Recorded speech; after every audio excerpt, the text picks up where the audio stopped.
Friedrich Merz, while he stated that the agreement avoids unnecessary escalation in tariffs, he acknowledged that the trade deal would cause significant damage to the German economy.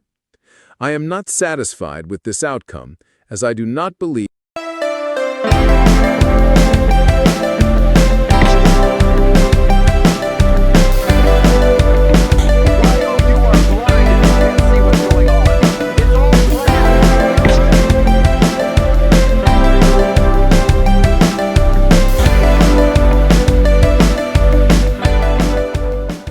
French Prime Minister calls EU-US trade agreement an act of submission. France has described the trade agreement between the United States and the European Union as a dark day for Europe, stating that the bloc has yielded to President Donald Trump with an unbalanced agreement that imposes a 15% tariff on EU products while sparing US imports from any immediate European retaliation. The criticisms from Prime Minister François Bayrou came after months of French demands for EU negotiators to take a tougher stance against Trump, threatening reciprocal measures, a position that contrasted with the more conciliatory approaches of Germany and Italy. It is a dark day when an alliance of free peoples, united to affirm their common values and defend their common interests, resigns itself to submission. Bayrou wrote on X, formerly Twitter, about what he called the von der Leyen-Trump agreement.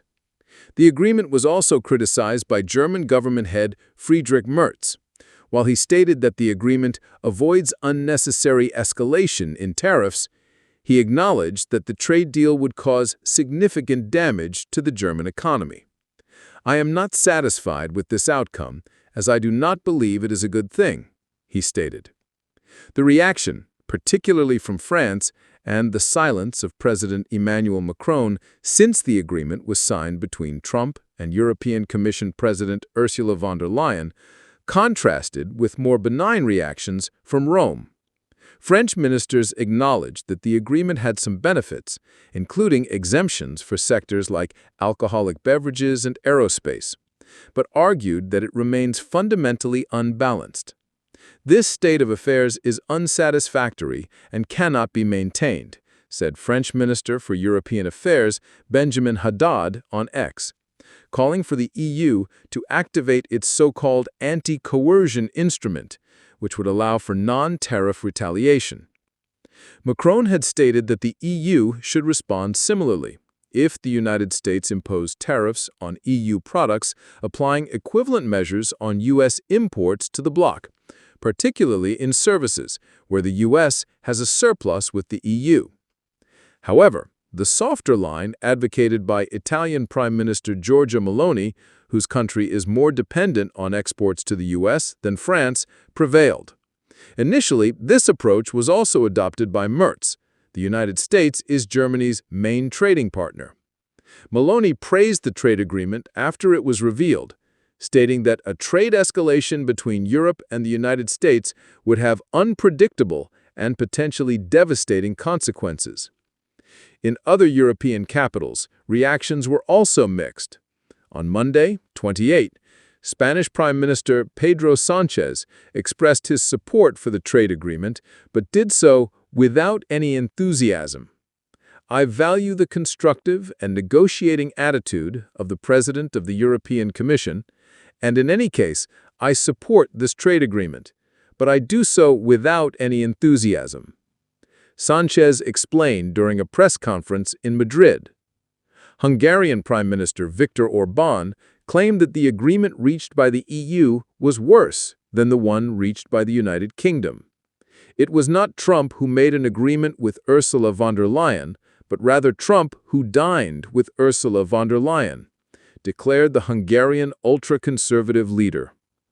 Russian Foreign Minister Sergei Lavrov described the agreement as a very hard blow for the European industry. This approach will lead to greater deindustrialization of Europe, a flow of investments from Europe to the United States, and of course, it will be a very hard blow.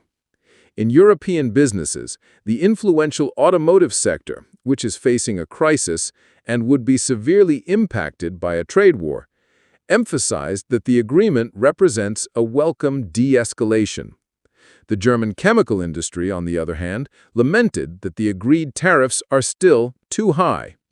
Meanwhile, the main business hub in France noted that the agreement illustrates the difficulty that the EU still has in asserting the power of its economy and the importance of its internal market.